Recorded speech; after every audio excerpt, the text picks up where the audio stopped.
Um, but in terms of things that I think are most likely to affect the future of humanity, I think AI is probably the single biggest item in the near term that's likely to affect humanity. So it's very important that we have the advent of AI in a good way. 부자백과입니다. You famously said when you were younger there were 5 problems that you thought were most important for you to work on. If you were 22 today, what would the 5 problems that you would think about working on be? Well, first of all, I think if somebody is doing something that is useful to the rest of society, I think that's a good thing. Like, it doesn't have to change the world. Like, if you're doing something that has high value to people, and frankly, even if it's like just a little game or some improvement in photo sharing or something, if it has a small amount of good for a large number of people, like, stuff doesn't need to be changed the world just to be good. But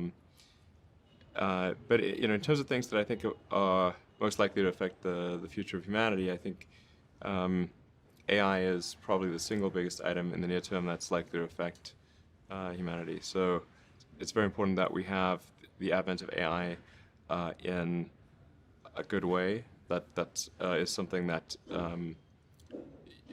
if you could look into the crystal ball and see the future, you would like that outcome, because it is something that could go wrong, as we've talked about many times, and so we really need to make sure it goes right. That's I think AI, working on AI and making sure it's a great future. That's the most important thing I think right now, the most pressing item. Then obviously anything to do with genetics.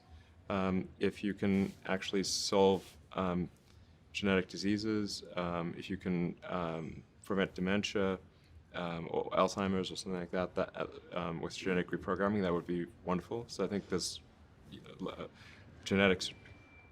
It might be the sort of second most important item.